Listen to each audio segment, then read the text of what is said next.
If I walked into a museum and did this to one of the old masters, then understandably you would be horrified. But if I walked into the museum, lifted the same painting off the wall, dodged all of the high-tech security and spirited it away, then perhaps, if you're being honest, a small part of you might admire the daredevilry of the act. Which begs the question, just what is it about art theft that we can't resist? Every year, hundreds of thousands of works of art are stolen from homes and galleries in every corner of the world. Only a fraction will be returned to their rightful owners. Now, you might think that none of this really matters. I mean, who cares if a few galleries or rich old men lose the odd painting? After all, the works of art, they're probably insured. No one's hurt. And we can all still see these paintings at the click of a mouse. Except I believe that's a load of baloney. Because original masterpieces are more than paintings. They're part of our history. And their theft is an assault on all of us, robbing us of our cultural heritage bit by bit. I'm going to visit the scenes of these audacious crimes, places all over the world that have lost precious objects that enrich our lives. I want to know, who are the faceless criminals stealing the world's greatest works of art? Why are they doing it? And why does so little ever return?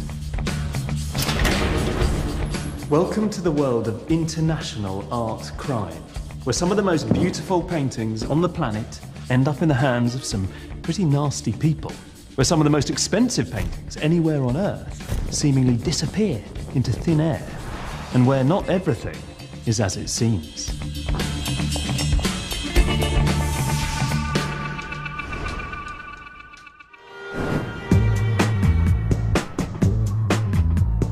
Boston, Massachusetts. On St. Patrick's Day 1990, this city was the site of the greatest art theft in history. Most of the city was partying, but the streets outside the Isabella Stewart Gardner Museum were quiet. The museum is the former home of a wealthy Boston socialite. It's America's first great private art collection and was Isabella Stewart Gardner's gift to the people of Boston.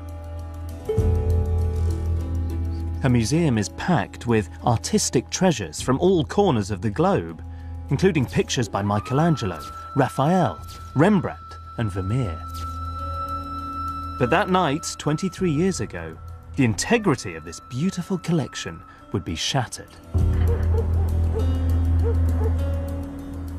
At 1:24 in the morning, a car approaches the employee entrance at the Gardner Museum. Two guys get out of the car and they ring the buzzer and announce to the guard that they're Boston police, and they say they're responding to a disturbance. Against protocol and policy, the guard buzzes them in. There were only two guards in the entire museum. One was on the door, and the other one was upstairs patrolling the galleries. And opening up this side door proved to be a fatal mistake, because as soon as the robbers, masquerading as policemen, were inside, they quickly took charge of the situation. They asked the guard to step away from the desk. Big mistake. Behind that desk was the panic button. It was the last line of the museum's defence. They then asked him to summon his colleague downstairs, and as soon as he arrived, the thieves knew they had the entire museum, which from the outside seemed so impregnable, this stronghold, at their mercy. The fake policeman bundled the guards down the corridor, bound their hands, and announced, "This is a robbery." The biggest art theft in history could begin. Among the stolen items were 3 Rembrandts, 1 Vermeer, 5 works by Degas, a Manet, and, weirdly, an eagle from the top of a Napoleonic battle flag. In total, 13 works of art, many crudely cut from their frames, valued today at $500 million, more than £300 million. The value of these pieces, you can't put a price tag on them just because of the history of the museum, what Mrs. Gardner put in place there. These 13 pieces are taken from a collective work of art that she left the city. And in a real sense, it's a hole in her collection, and it's a hole in our hearts, not just at the museum, but for all of Boston. A part of our heritage has been stolen from us. It's a barbaric act. Given that these pieces are very well known, who could possibly keep them? That's a very good question. Only probably a person who is determined to keep them private for the rest of their life. So what can we say about this extraordinary crime? Well, the targets seem to be very particular. Of all the thousands of works of art inside that building, they zeroed in on 13 specific objects. So it seems almost perfect. No one has ever been arrested for the theft. None of the art has ever been recovered. In fact, this looks like a sophisticated, well-executed, very clever crime. Exactly the kind of crime that we associate with art theft.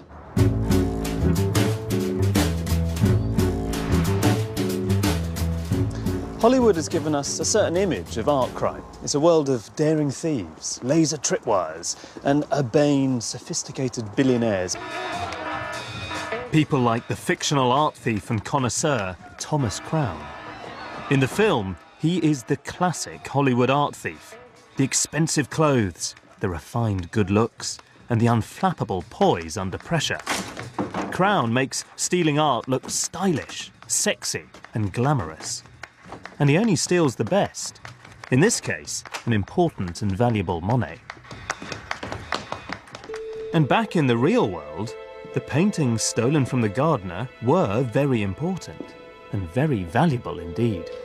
One of the most valuable paintings stolen from the gardener is this. It's The Storm on the Sea of Galilee by Rembrandt. And traditionally, Rembrandt's been very popular amongst art thieves. In this instance, the thieves really struck gold because this picture, it's Rembrandt's only seascape. And it contains a self-portrait of the artist in the midst of the melee, holding onto his hat and staring out at the viewer. It was painted in 1633 and it depicts a famous biblical scene of Jesus with his disciples in a fishing boat that's got into all sorts of trouble as it's been struck by a tempest. And to show off his talent, Rembrandt's deliberately decided to depict this moment of maximum danger when all of those disciples are about to lose faith. They fear that they're about to die, only before they're then calmed by the contrasting, very calm and serene figure of Christ himself sitting in the boat. It's an example of a young artist flexing the muscles of his artistic powers. But The Storm on the Sea of Galilee isn't the most valuable painting in the Gardner loot. That honour belongs to this. It's The Concert by the 17th century Dutch artist and contemporary of Rembrandt, Jan Vermeer. It's a typical Vermeer scene of well-heeled people making music in a very refined, opulent interior. But all isn't quite as straightforward as it seems, because this is very much a world of artifice. It contains these paintings within paintings, 2 Arcadian landscapes. But then there's this image, this third painting. It presents a brothel goer who's interested in a prostitute who's playing a lute, whilst this old crone of a procuress is negotiating a fee. Maybe we're meant to try and draw some subtle comparisons between them. But that sense of complicated open-endedness, that sense of sexual intrigue, is the hallmark of Vermeer. And in 1892, Isabella Stewart Gardner paid 29,000 francs, $6,000 for this picture. Today, it's estimated to be worth $300 million, around about £184 million. This is one of just 36 paintings attributed to Vermeer still in existence, and that rarity is right at the heart of its stratospheric value. Almost all the other Vermeers in the world belong to one museum or another, and none are minded to sell. Which means that no matter how much money you have, Vermeer's work is simply unbuyable. So in order to acquire it, you'd have to steal it. The Gardner theft certainly seems to fit the idea of a connoisseur art thief. But there are also puzzles.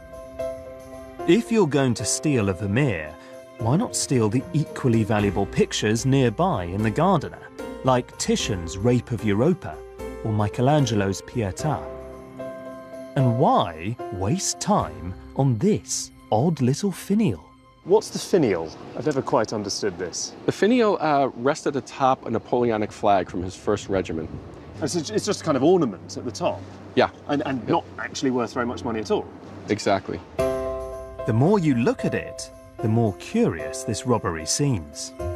The varied, mismatched collection of stolen art suggests to me that if a connoisseur was indeed behind this, then he, or she, appears to have had very specific, even idiosyncratic tastes.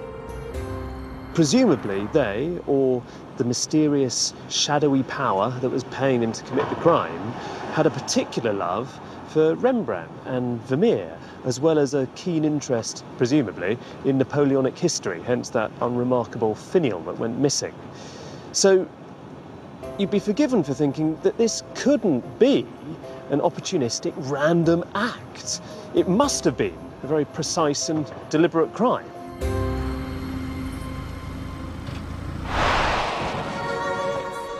"9 years after the Gardener, another museum was hit. And again, the robbery had all the hallmarks of a Thomas Crown-style heist.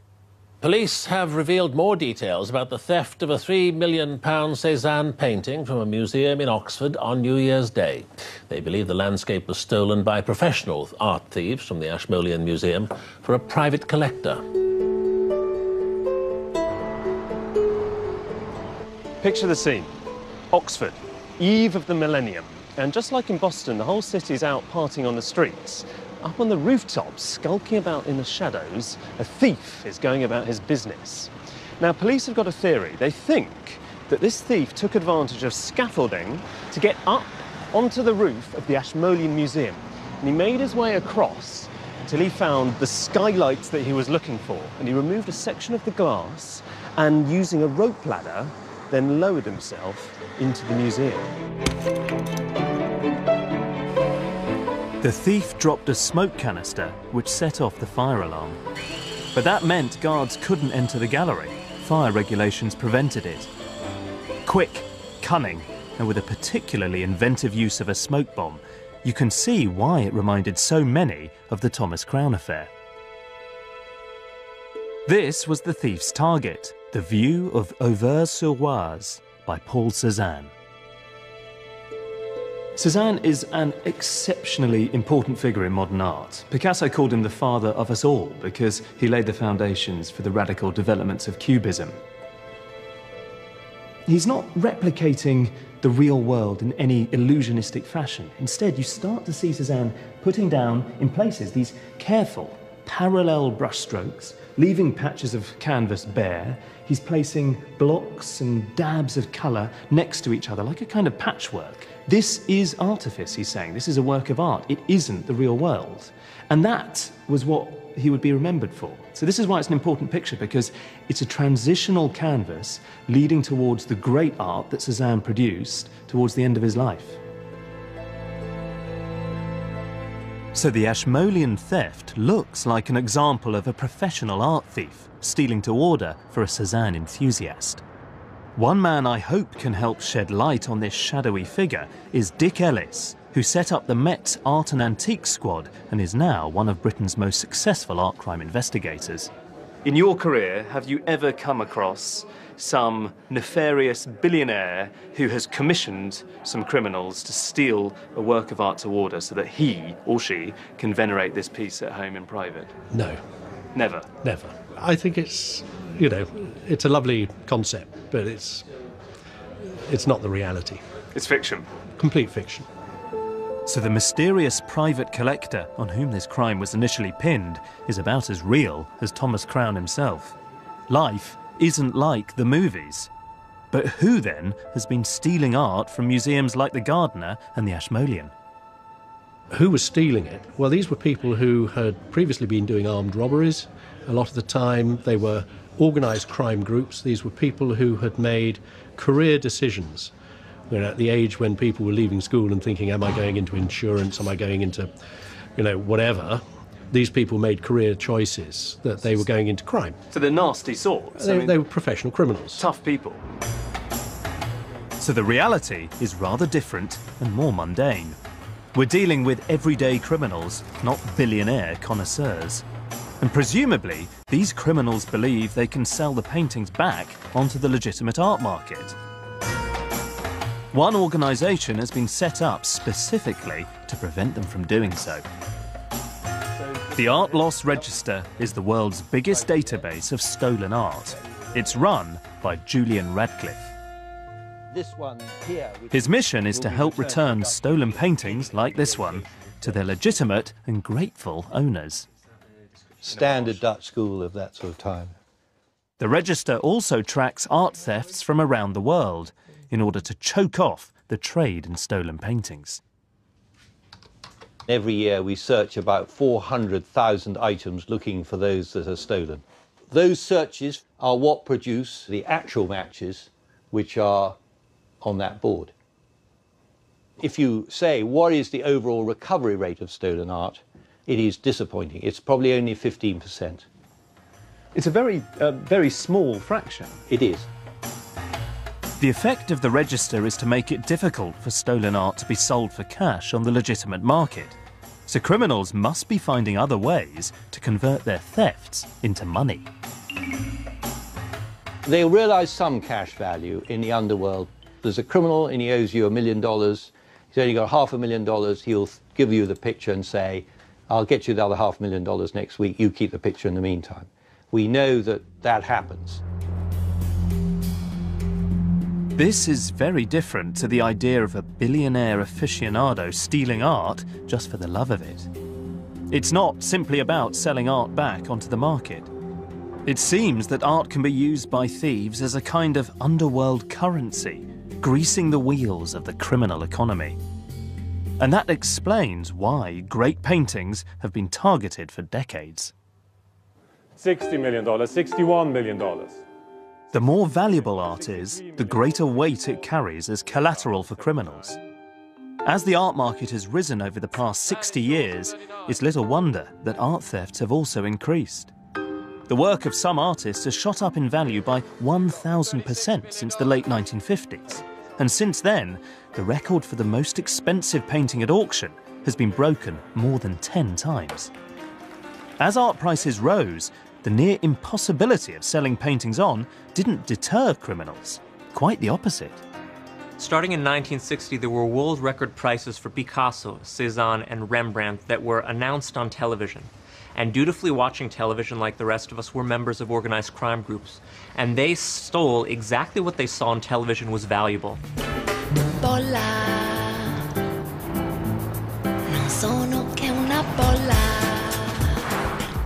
In 1969, here in Sicily, a TV program was broadcast which attracted the attention of the local criminal fraternity.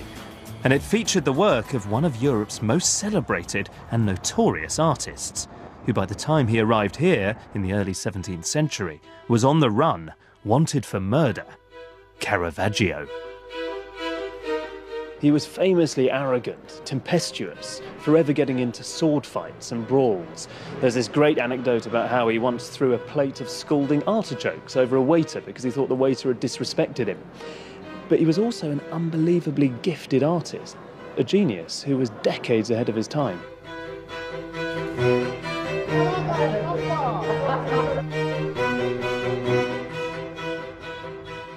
It's wonderful coming to Italy because elsewhere masterpieces, they get cordoned off in museums and galleries, but here some of the greatest paintings in the world still hang in these tiny churches that commission them, like this place, the Oratory of St. Lorenzo in the heart of Palermo. But whilst that's a blessing, obviously, it can also be a curse, because one night in 1969, two men saw this church featured in a television programme about Italy's artistic treasures. And inside, they learnt, was one of the final works of Caravaggio. So they decided to take a closer look.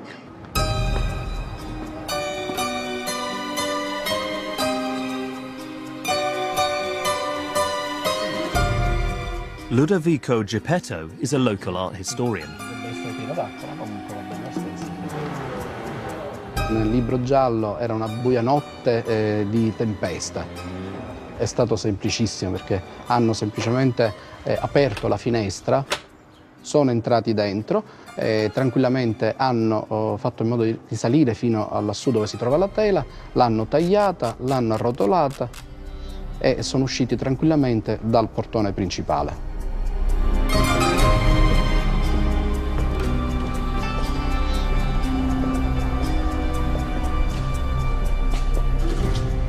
This is really quite an odd experience for me, because usually I'd come into a space like this to rhapsodise about a work of art. But this isn't a real masterpiece. This, obviously, is a replica of a Caravaggio, of his Nativity, which he painted for this very space in 1609, when he was on the run in Sicily, just a year before his death. And it's better, I guess, than having just bare brick and staring at an empty frame. This is a scene, it's a stock religious scene where the Virgin Mary has given birth to Christ. Caravaggio is injecting this brutal note of realism. There's nothing prettified here. Even the Virgin herself, well, she doesn't look like she's glowing with divine inspiration, aware of what she's just done. Instead, she's completely exhausted. But she's staring down, despite that exhaustion, with tenderness at her child, who's just been sort of plonked on the floor beneath her. Following the theft, there were several questions. Who were the thieves, and what were their motives? This being Sicily, one organisation quickly came under suspicion. Quindi questo significa che c'è un'entità dietro, che può essere intesa come criminalità organizzata, che ha interessi ad avere le opere d'arte per poterle appunto far circolare come se fossero dei crediti, degli assegni circolari. Allora lì la mafia entra in maniera predominante perché è un'organizzazione quasi perfetta, con ramificazioni in tutto il mondo, con le opere d'arte, si pagano partite di droga, si pagano partite di armi. Italian police estimate that 500,000 works of art have been stolen in Italy over the last 4 decades. And this confirms what Julian Radcliffe of the Art Loss Register told me, that stolen art works as a criminal currency. The ordinary foot soldiers of the mafia have been stealing paintings to sustain their criminal activities for years. But the theft of this nativity was so outrageous it spurred the Italian state into action. They established the world's first specialist art crime department. One of its leaders was General Giovanni Pastore. I start by asking him what we know for certain about this case. La verità è che non abbiamo certezze perché non sappiamo i nominativi delle persone che hanno fatto questo furto e non sappiamo la sorte del dipinto stesso. For years there was silence. Then slowly, repentant mafia soldiers began to talk, and what they said was alarming. One, Gaspare Spetuzza, claimed the nativity was used as a trophy by mafia bosses and took pride of place at secret mob gatherings. However, he also claimed that after it was damaged, the bosses judged it worthless. So it was doused in petrol and set alight. But Giovanni is unconvinced by the claims of former mafiosi. Molta gente si accredita di dire delle cose, ma non ci dice niente. Non il fatto che siano trascorsi 40 anni senza riuscire a trovare purtroppo delle certezze significa che la cosa o è tenuta bene da persone importanti oppure veramente il dipinto è stato distrutto. Giovanni won't be drawn. This is clearly a case full of cul-de-sacs and false leads. You've investigated this for many years. In your opinion, what do you think has happened to the painting? Se sia stato distrutto o meno il dipinto, noi non possiamo provarlo. Quindi la mia opinione è dire se sta ancora in Italia o no, e se è stato distrutto o non è stato distrutto, oppure chi ce l'ha, è inutile. Spesso siamo andati vicino a delle soluzioni che poi alla fine sono cadute nel nulla. Se vuoi andare ti capisco, se mi lasci ti tradisco. It's been decades now since anyone laid eyes on this painting. I get the feeling from talking to Giovanni that all the rumours surrounding its whereabouts are just that, rumours, stories from former mafiosi which may or may not be true. I can't help thinking the chances of ever seeing the painting again in all its glory are slim.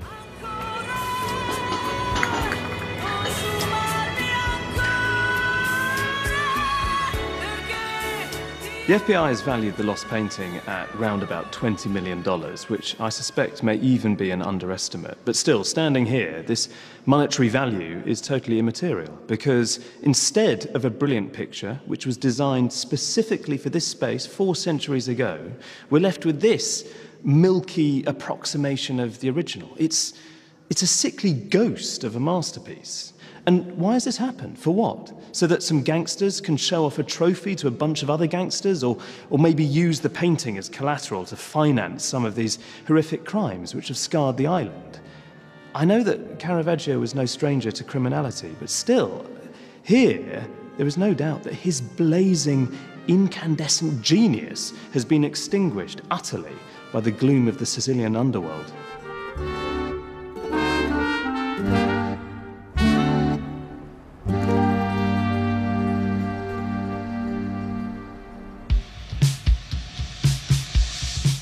So if the mafia was behind the Caravaggio theft, it makes me wonder just who was really behind the Gardner heist. Are those paintings now circulating among Boston's criminal underworld? I'm on my way to meet one man who might know. He spent decades stealing art. And he claims he has inside knowledge of the Gardner theft.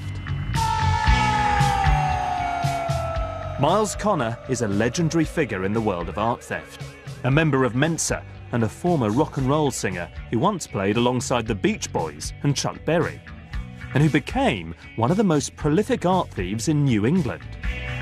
He's agreed to meet me at his attorney's office in the Boston suburbs, and in the lobby there are promising signs I may have come to the right place. Hi, hello. Hey. Miles. How are you, pal? Alastair. Alice, nice Great to meet you. Know this guy here? I don't. But you must be Marty. Marty Leppo. Very, very good to meet you too. Nice meeting you. It's kind of weird for me, because I'm an art critic, and, you know, you're the most notorious art thief in America. You're like the supervillain of my world, I guess. One of Miles's most famous crimes was the theft of Rembrandt's Girl Wearing a Gold-Trimmed Coat from Boston's Museum of Fine Arts in 1975. The story of how he did it is hair-raising. I had grabbed the painting off the wall, and then I made my exit out down the stairs, out to the back. There was a phalanx of guards that pursued me, but there was one guard who was a retired Boston police officer, Polish. He grabbed the painting, and he would not let go of the painting. My friend hit the guy in the head with his barrel of the machine gun. As the saying goes, he could have done a lot worse. And then we took off. Miles didn't sell this painting on the open market. He had another way of making money, brokering its return for a cash reward. What, you mean you got a cash reward? Mm-hmm. What was it?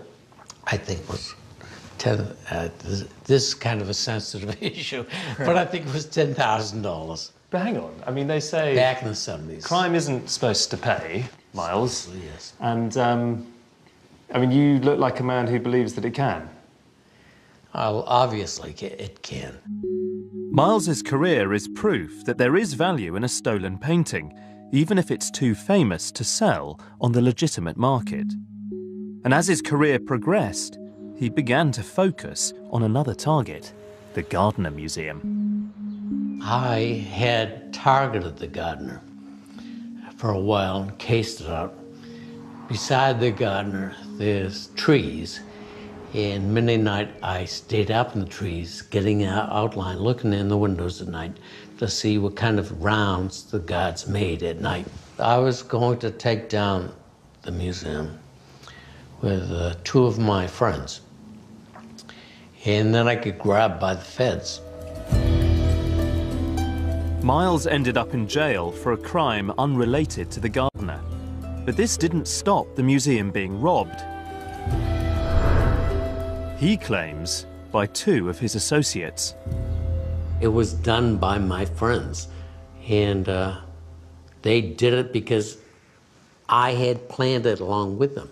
Are those friends still alive? No, one died from a heart attack. The other fellow was found decapitated in the trunk of his car. I'm getting a real sense now of the true nature of art crime. It's dangerous and squalid, murky, not at all like the movies.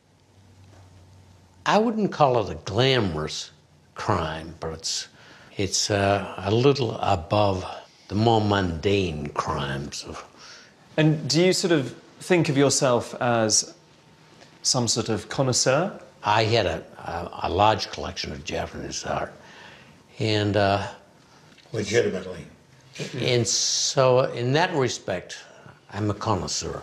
I don't think it's quite what you're selling it as. It's, for me, it's that moment of your accomplice shoving the machine gun butt into a legitimate guard's face as you're running away with a Rembrandt and depriving that from the walls of the museum. I mean, that's just indefensible. It was sheer stupidity on his part. On the guard's part? Yes. This is mad. This is madness. I mean, no, you know, it's not madness. It's reality. Do you feel penitent? I mean... No, I don't feel penitent because in most of the cases, what I took was returned.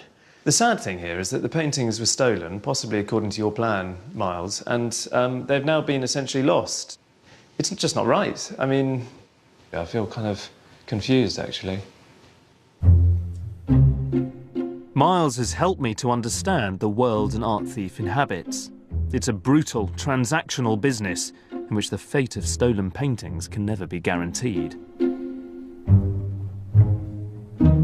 There's one thing that's clear. He is adamant that it was his plan to heist the gardener that was followed, and that his accomplices did it.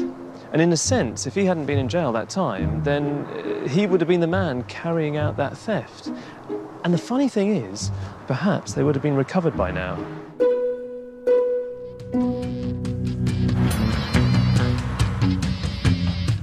Is that the real lesson from Miles? If there is a reward on offer, paintings can be returned. Some criminals are up for making a deal. And for one tantalizing moment, it seemed like that might just happen in Boston. It's now been 23 years since those paintings were stolen from the Gardner Museum, and during all of that time, there is only one man outside of the criminal fraternity who claims to have actually set eyes upon them. And his name is Tom Mashberg, and back then he was an investigative reporter for the Boston Herald, and he's the man I'm on my way to meet now. Tom's involvement in the case came 5 years after the heist, when the Gardner, desperate for any leads at all, upped their reward for information to $5 million. Tom knew that sort of money might flush out the thieves, and not long afterwards, his phone rang. One night when I was working late at the Herald, it was a Saturday evening, and I was actually working on my notes on this case, I got a call, and basically I was told that if I appeared out front of the newspaper's front door around midnight, I could get a ride to see something interesting. Frankly, I felt a little bit like it was perhaps a little silly almost, as if I couldn't really take it that seriously. It was sort of a midnight drive. People always ask, was I blindfolded? Which I wasn't, but that sort of gives you a sense of how odd it seemed. We wound up at a location, I mean, it's somewhat similar to this, really. It's sort of an industrial area. We're basically led up to the front entrance of this very dark warehouse. With a flashlight, we went up 3 flights of stairs. I remember counting the flights of stairs. And we walked down toward a specific locker. The only thing in there was this trolley in which there were various boxes and packages and some 3 or 4 large tubes, cardboard tubes. So your heart's now beating a little faster. Now I'm getting a little more interested. You're thinking this is a career-defining moment. Right. Person I'm with goes in and opens the top off of one of the tubes and sort of, you know, lets out the item in it, sort of lets it, because you sort of have to pull back so that it slides out. And he holds it up and he kind of unfurls it like this. So he just sort of holds it open and it kind of rolls open like that before my eyes. And there is the painting, The Storm on the Sea of Galilee. While he's got the flashlight in the hand, and he's sort of beaming the flashlight around so I can look at it. That was sort of kind of the ta-da moment. Here's the painting. There we go. This is the stolen Rembrandt. Did you say anything? Well, I wanted to touch it, or I wanted to sort of take, but I was sort of getting a lot of body language, like don't get too close. You go into this dark warehouse, right, and someone just for a minute shows you a painting, right, with a couple of kind of, right, flashes of light. If right, they really wanted you to know it was the painting, turn on the light, here's the painting, inspect it front and back. You can look for some really kind of key hallmarks, and then you can report that back. No question. Everything always had to be done in a more shadowy and more secretive way than would really seem logical. On the 27th of August 1997, Tom's late-night encounter in the warehouse became front-page news.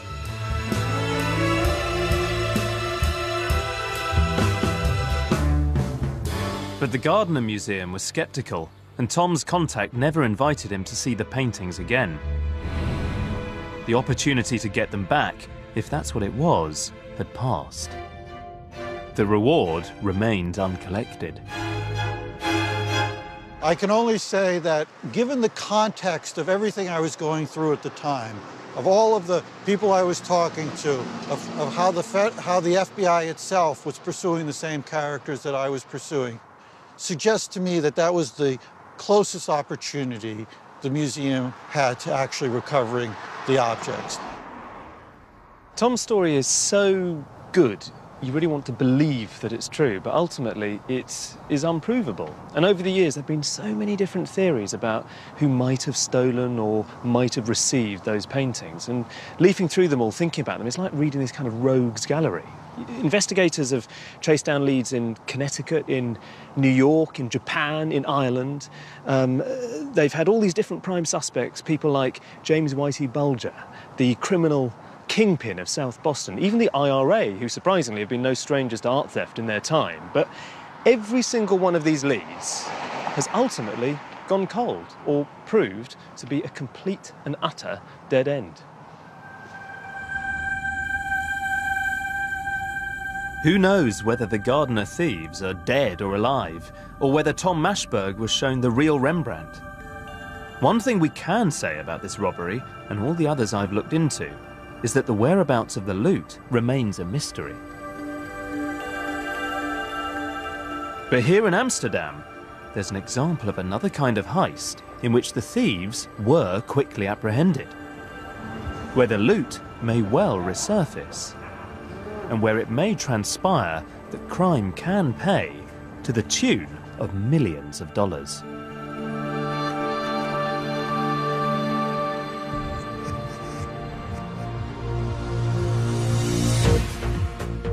Thieves have stolen 2 paintings by the Dutch artist Vincent van Gogh. A spokeswoman for the Van Gogh Museum in Amsterdam said they were snatched early this morning after the thieves got in through the roof. It's funny coming to the museum because, of course, it feels remarkably solid. It's a big building and it feels impregnable. It brings home quite how daring you'd have to be to come in here and actually nick one of these paintings off the walls. And it's that chutzpah, it's that daredevilry that partially accounts for why thefts like the one that took place here in 2002 have this remarkable hold over the public imagination. In December 2003, a year after the break-in, police investigators arrested 2 men who were well known in Amsterdam's petty crime scene, Henk Bieslin and his accomplice, Octave Durham, who was nicknamed the Monkey because of his ability to evade capture. But despite their arrest, there was no sign of the stolen Van Goghs. These were the paintings they stole: The View of the Sea at Scheveningen and Congregation Leaving the Reformed Church at Nuenen. And this was a period known as his dark years because his paintings were still dominated by these autumn colours: russets, browns, potato-like creams, ochres. This seascape was fashioned from these really thick gobs of paint, some of which still contain these little flecks and grains of sand from the beach that's depicted. And this picture commemorates the main church at Noonan, where his father served as a pastor. And it means that it has quite a personal significance. Now, Van Gogh is one of the most valuable artists in the world, and together they're valued at around about $30 million, or nearly £20 million.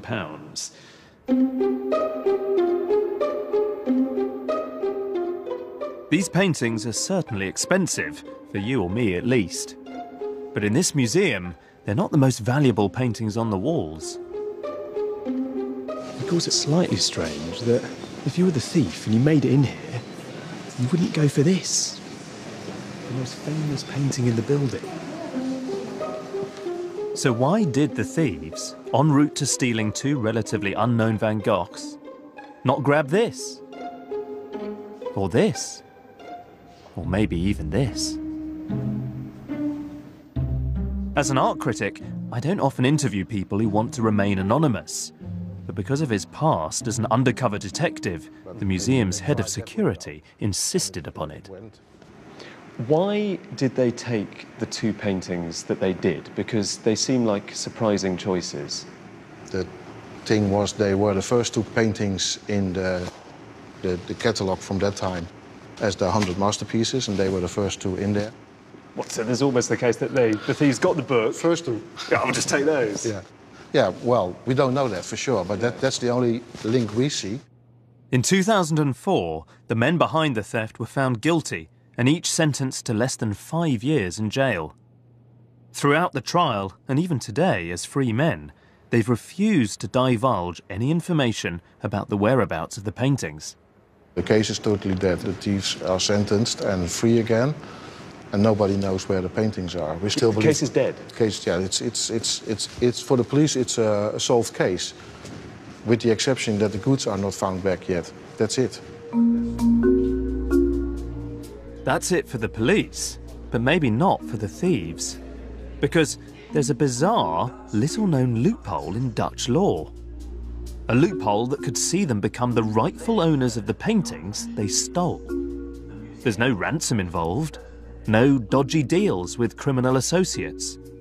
All they have to do is nothing.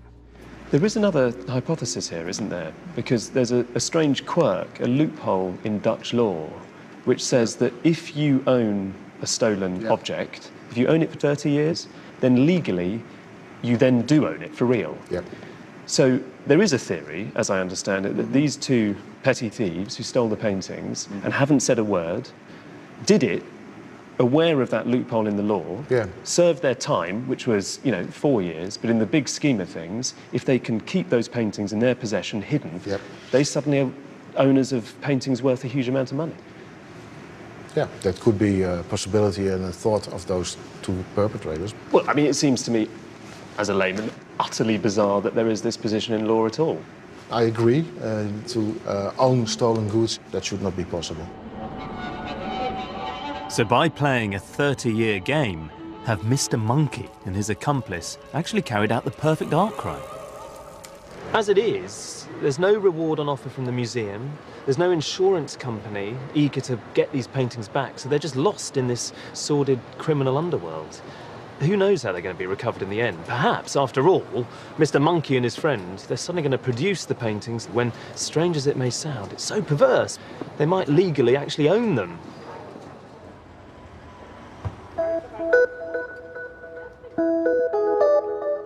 The desirability of a painting hasn't always been defined by its financial worth.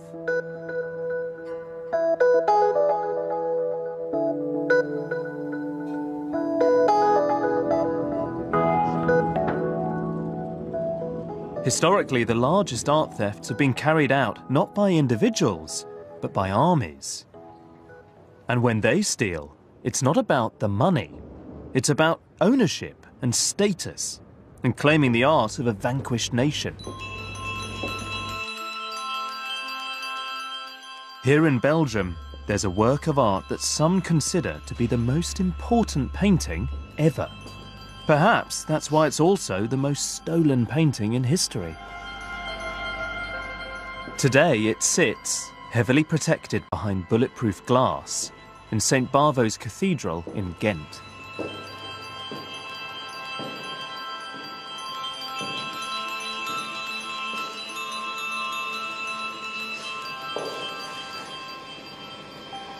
I'm bowled over by the scale of this thing. I didn't quite realise how big the Ghent altarpiece was going to be. That initial impact, nothing can quite prepare you for that, even if you've seen it in reproduction. Even with 2 panels away being restored, it's still an overwhelming display of exquisite technique and detail. It was begun in the 1420s, probably, by a little-known artist called Hubert van Eyck, completed after Hubert's death in 1426 by his much more famous brother, Jan van Eyck, and it's considered not just one of the splendours of the Northern Renaissance, it's considered one of the real splendours of the entire tradition of Western painting, in part because it sits at this joint, if you like. It's on the cusp between medieval painting and then the new Renaissance style. And that's why, ever since it was painted, it's been one of the most famous, and also, as a result, one of the most coveted paintings in the world. In the 600 years since it was painted, the Ghent altarpiece has been stolen, in whole or in part, 7 times. Napoleon nicked it, and Hitler got his hands on it too. Each wanted to own a unique piece of European history. But for 8 decades, part of this magnificent work of art has been missing. One of these panels is a reproduction. And the panel in question is this one down here. It's known as the Righteous Judges. 80 years ago, it was stolen in a plot to hold the church authorities in Ghent to ransom. It was a plot which went terribly wrong. And the story of its theft and the investigation into its recovery is so far-fetched, it feels like a piece of fiction, a thriller.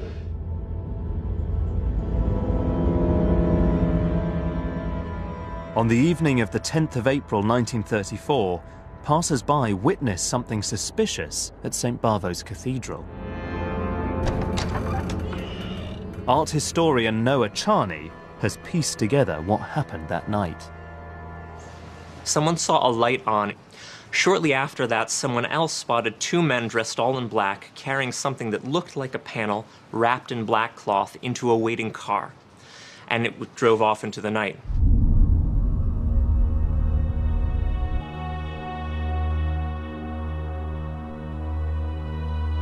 Despite eyewitness accounts, the police appeared to have no real leads until the Bishop of Ghent received a ransom note a couple of days later. The ransom demand was 1 million Belgian francs, more than £600,000 today. But with the official line that no ransom be paid, the case ground to a halt until a few months later, when there was a bizarre turn of events. After suffering a massive heart attack, a stockbroker called Arsène Rudetier insisted on speaking alone to his lawyer. With his last breath, Arsène Rudetier whispered, "I'm the last man on earth to know the location of the judges' panel." His last words were armoire, key. He died before he could reveal anything further. Arsène Rudetier's wardrobe was searched by his lawyer, who found a key which unlocked a drawer. And he found carbon copies of all of the ransom notes, plus a final unsent ransom note that had a line in it to the effect that no one, not even I, can recover the judges' panel without attracting public attention. So what does that tell us? Well, it tells us that circa 1934, the panel was hidden somewhere in plain sight or in the midst of a public space. But the investigation was interrupted by war when the Germans invaded Belgium in 1940.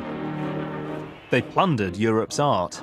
Hitler coveted the Ghent altarpiece, despite its missing panel. So the Nazis stole Van Eyck's masterpiece, storing it alongside thousands of looted treasures. The 101st Airborne Division uncovers Hermann Goering's personal art collection, hidden in a subterranean chamber. Following the Nazi defeat, the altarpiece was returned to Ghent, where the investigation could continue. The case remains unsolved to this day, and all new leads are considered. One recent tip-off led investigators to this church, St. Gertrude's, just outside Ghent. The long-dead suspect, Arsène Rudeter, used to play the organ here. It was down to Detective Jan de Kessel to investigate.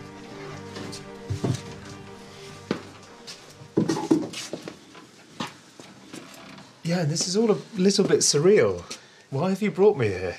Well, we are here at the back of the altar. You see here a space, an opening, and it's the same size of the missing panel, the just judges. What, so there's a theory that the righteous judges once was hidden here in this cavity? It's possible because Arsène Rudeter, he lived here 200 meters from here. In this church, he was the organist. He knew the existence of this room. If the panel was here once, it clearly isn't anymore. I can't help feeling that the Belgian police haven't made much progress in the last 8 decades. Do you feel in your gut that you're going to get it back? Well, deep in my heart, I hope one day we find it back. Well, hope is a very different thing. I mean, do you have the conviction that you will get it back? You don't sound like you're very close to it. Well, in those 10 years, we had so many leads and so many disappointments. But I hope one day we only have to have one lead, one big lead, the right one.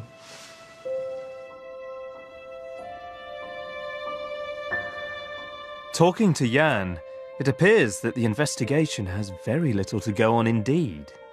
As things stand, it seems unlikely that this panel will ever be seen again. And yet, art missing for decades can sometimes turn up, as a case in Munich proved recently.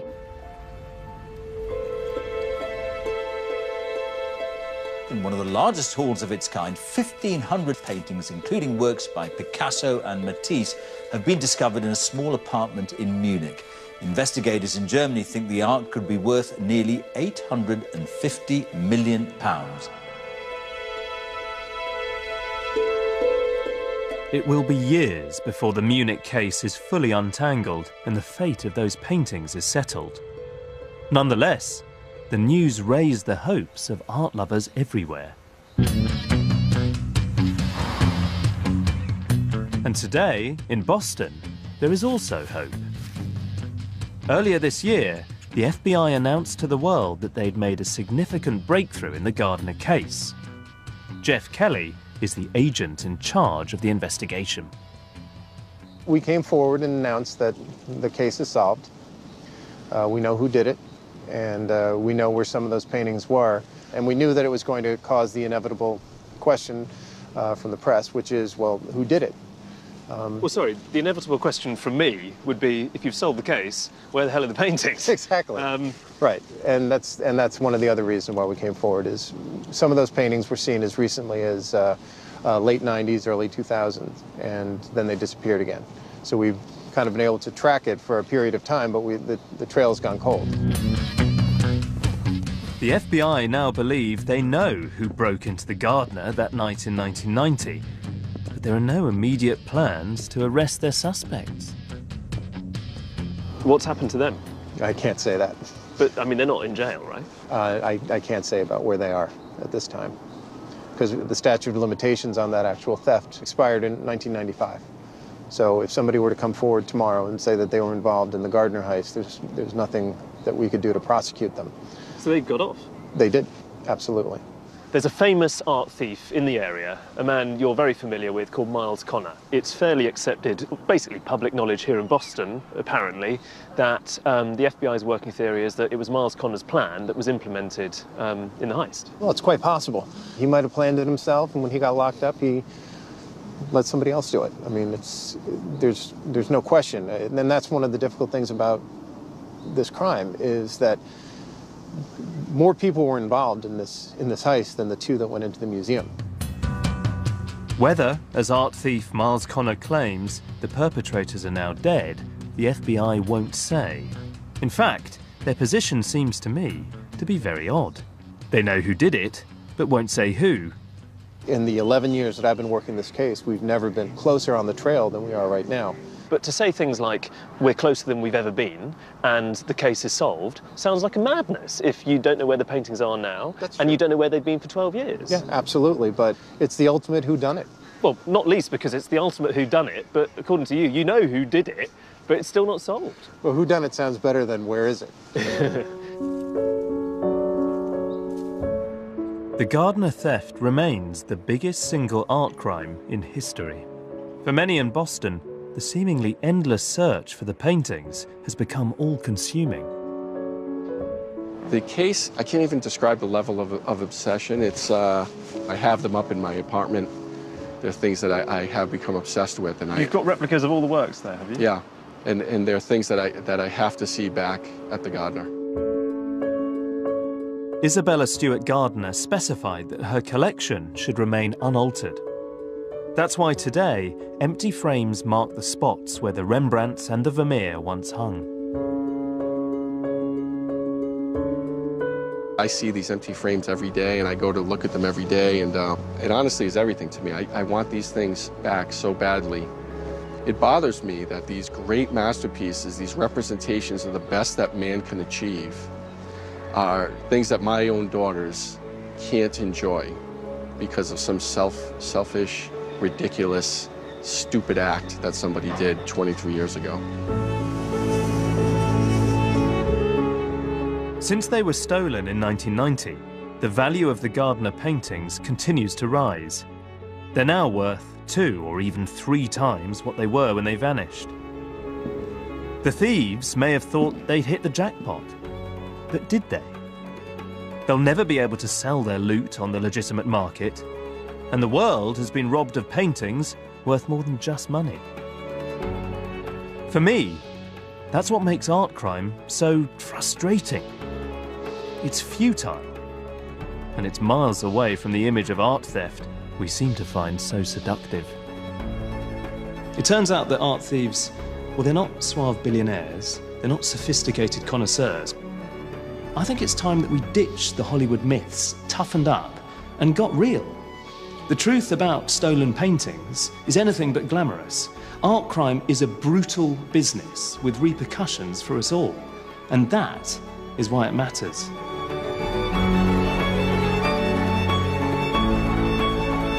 Who will be crowned Best Workplace Choir? We find out tomorrow in the Choir Christmas Final at 9. Next tonight, profiling one of the country's best-loved comedy legends in the many faces of Ronnie Barker.